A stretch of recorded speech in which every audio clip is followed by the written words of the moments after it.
Ah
And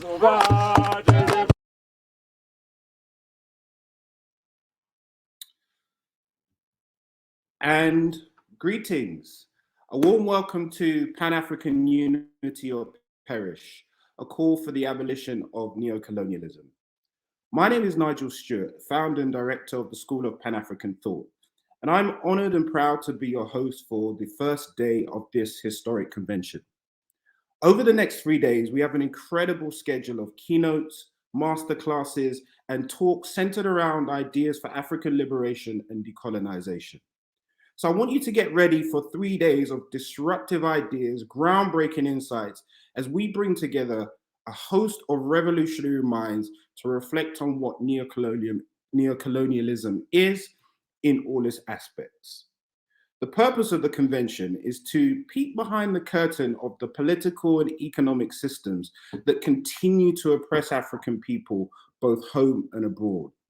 It's to inform you how best we can tackle these oppressive structures and free our people from the yoke of imperialism. Now, when we talk about imperialism and colonialism, or to use a phrase coined by Kwame Nkrumah, neocolonialism, Western powers would have you believe that these things were a thing of the past, and that in international relations or on the geopolitical stage, Africans now have agency and Africans have sovereignty. And Western media would have you believe that Africa's realities are solely down to poor policy choices of our leaders who are corrupt and greedy. Well, any educated person will know that that is not true. And neither is that how politics works. And in fact, about 18 months ago or so, a group of us formed AUMD, a coalition of organizations from around the world to draft a report on the contemporary manifestations of neocolonialism across the continent and the diaspora. The report outlines just how much countries and corporations are still exploiting Africa and African people, from genocide to corporate corruption to military occupation and so on.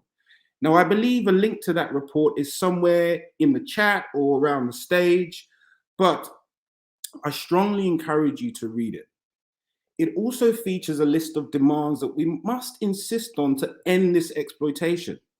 And for anyone who doesn't believe that the neocolonial, neoliberal project of the West is alive and well, it's an absolute must read and an eye-opener. Now, AUMD is the brainchild of our sister and comrade Tierney Peprah, who along with her dedicated team, I want to give a special shout out to. I think I speak for everyone who's on the call and the broadcast and for people to join in sharing our gratitude for her vision and the hard work it's taken to bring us together. I know from organizing our own efforts here in the UK, it's not easy, but we respect the perseverance and the dedication to the cause. And lastly, it would be remiss of me not to share the significance of the date that we're hosting this event, which is the 100-year anniversary where in 1922 and then later in 1928, Marcus Garvey and the UNIA appealed to the League of Nations for control of Southern and Southern Western Africa. At that time, W.E.B. Du Bois also had a petition for the Congo to be the first independent state of Africa, and the Pan-African movement was well and truly in force. Now, although they were unsuccessful in their petitions, the ripple effect of that on the future anti-colonial and independence movements has been huge. And to me, it highlights two very important things about this convention. One, we're continuing the great work of our ancestors, and we should not wilt until we've achieved total liberation of our continent. And two, we still have some way to go. And the struggle is intergenerational, and the struggle may well continue, but on our generation to this day. So if we're serious about liberation, these spaces are a must. It's time for us to come together and share on what's critical and how we can achieve unity and harmony in this fight. And I hope that throughout the convention, throughout the next 3 days, you'll be energized and reassert your commitment to Pan-Africanism. Now, I'll be back throughout the day with more announcements and more conversation.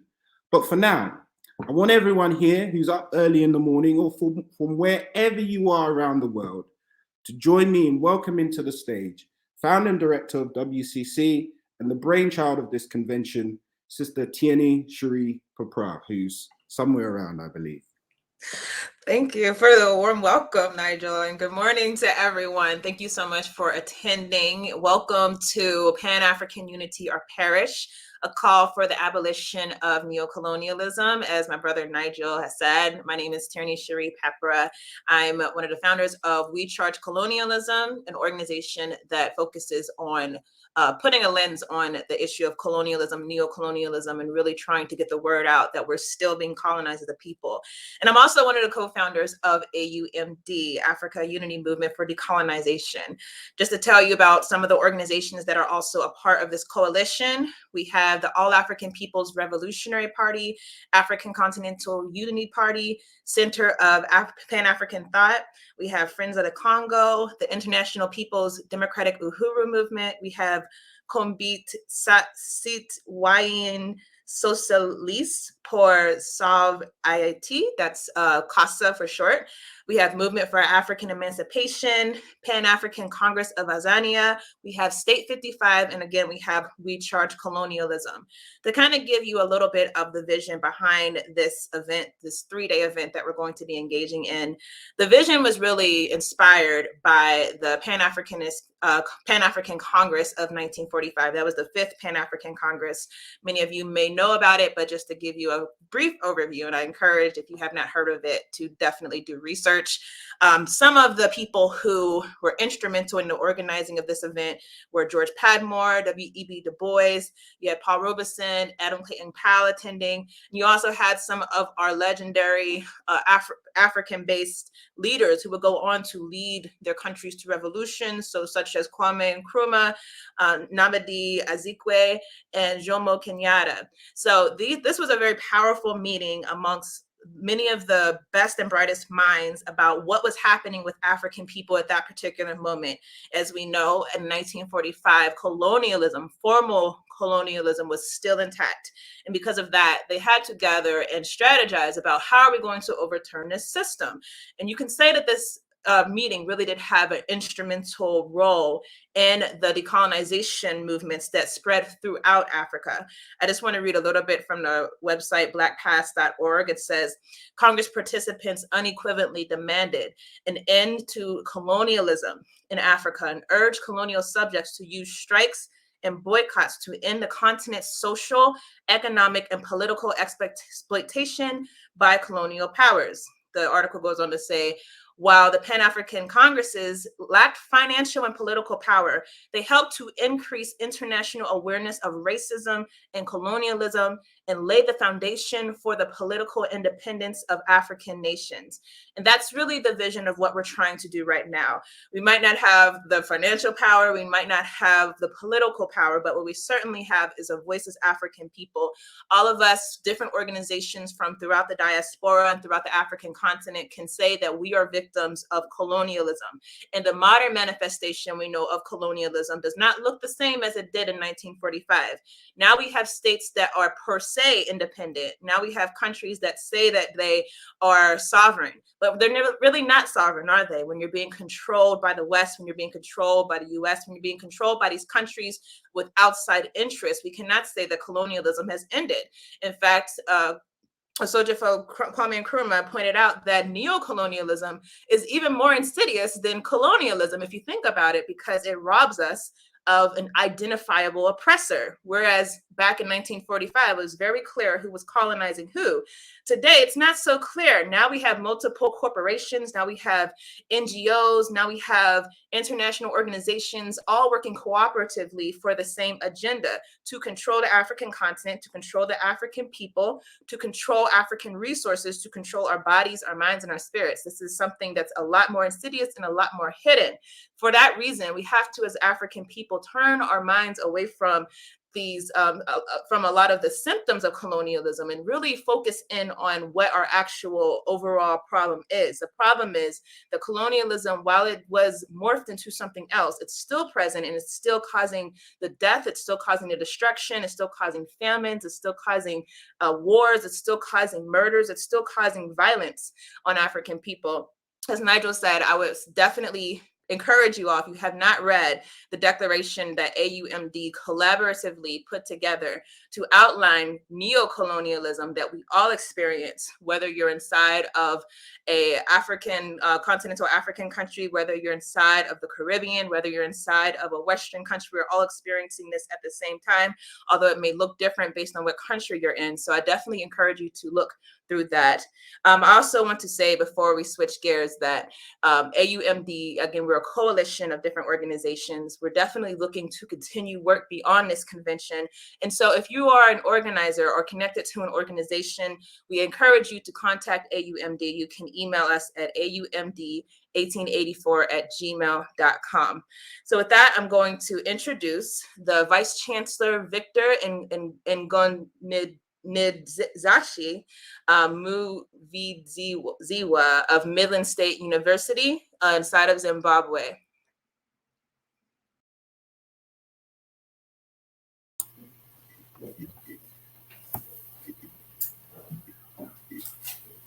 Good day to everyone,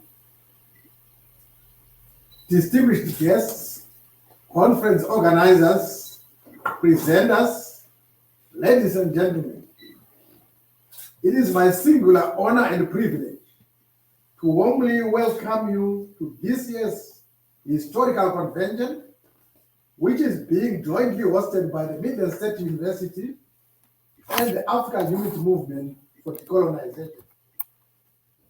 This convention's theme, Pan-African Unity or Perish, a call for the abolition of neo-colonialism, is both a signal and a demand for increased cooperation among Africans to ensure sustained economic growth, justice, and respect for Black lives in the worldwide community of nations. This convention's theme also resonates with the anti-colonial mantra, "A luta continua," the struggle continues, which was used to mobilize peasants in Mozambique's liberated zones. This phrase inspired many people and movements in the Southern African sub-region who were struggling for independence. Dr. Eduardo Mondlane, Frelimo's iconic foundational leader, captured the essence of the notion of unending struggles for freedom as follows, in his own words: "We fight together, and together we rebuild, and we recreate our country, producing a new reality, a new Mozambique, united and free. The struggle continues. A luta continua." Essentially, what do we mean when we say a luta continua or the struggle continues? This means that the struggle for liberation is no definite endpoint. It is multidimensional and context dependent. The creation of new realities in which our people are free and empowered requires unity and constant vigilance. Therefore, the idea of an African struggle implies unending collective efforts against all vestiges of colonial exploitation, international extractive capitalism, tribalism, regionalism, poverty, and structural inequality. Ladies and gentlemen, we are delighted to have you with us to participate and to share ideas in this convention whose goals are: one, to shift the conversation amongst Africans away from secularly discussing symptomatic issues of colonialism neocolonialism, and all isms associated with continuing foreign control and manipulation of former colonies, to diagnosis of the root causes of the problem, and most importantly, secondly, to treat the oppression source or to seek solutions to the problem from the perspective of the African. The fact that many of you have taken time to prepare their papers for the convention is testimony to the importance of this critical dialogue that is running under the theme Pan-African Unity or Perish, a call for the abolition of neo-colonialism. The idea of Pan-African unity finds abundant expression in Kwame Nkrumah's book, Africa Must Unite. This seminal text preaches nothing but unity and solidarity among African people. The great Pan-Africanist Nkrumah aptly observes that, in his own words, our essential bulwark against sinister threats and the other multifarious designs of the neocolonialists is in our political union. If we are to remain free, if we are to enjoy the full benefits of Africa's rich resources, we must unite to plan for our total defense and the full exploitation of our material and human means in the full interest of our people. To go it alone will limit our horizons, curtail our expectations, and threaten our liberty. Ladies and gentlemen, this convention is in sync with Kwame Nkrumah and other Pan-Africanist vision of unity and mutual support among African people or among people of African descent. It is my hope that by the end of the convention, participants would have reincarnated the spirit of necessity of unity and become self-confident foot soldiers who are committed to Pan-African unity and the defense of freedom of African people. This is so because freedom is not a commodity that is given. That is given to the oppressed and marginalized upon demand. It is a precious reward, a shining trough of struggle and sacrifice. The challenge to all participants and all African people is to guard closely our hard-won freedom and keep it safe from the predatory designs of those who wish to reimpose their will upon us. This is in the words of Kwame Nkrumah. Ladies and gentlemen, as we engage in this convention, and more importantly beyond, we have a duty and a responsibility to defend African liberation and freedom in unity. That is a sure way to African cooperation and alliance. I already feel the spirit of the convention. We will defend our people, our forests, our wildlife, our minerals, and our soil. Everything we shall defend. I'm sure the engaging papers that will be presented at this conference speak to the critical need to be masters of our own destiny. We will build our countries, our own factories, we will build our own farms, we will do it ourselves. Ladies and gentlemen, there is no other greater timing of this convention than now. As we gather during this occasion, vigilance and the unity of purpose must indeed be the overarching commitment in the struggle against neocolonialism and imperialist domination. The two commitments are indispensable in demonstrating a pan-African solidarity, a desire for the revitalization of Africa, a consciousness of victory, and accountability to the objectives of African Renaissance. Unity of purpose in solving the problems confronting Africa today is important, because nothing that happens on the continent with one nation can be said to happen in isolation. Ladies and gentlemen, with these few words, I declare the convention open and wish you a great time as you engage in this great academic exchange of ideas. Aluta continue.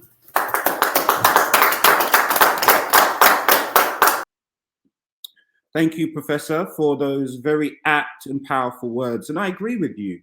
We want liberation now. The time is now. We don't want to be like the Monrovia group where we're waiting and we're going slow. The time is now, and unity is the way that we achieve that. So we're completely on board with all the words and the sentiments that you have expressed.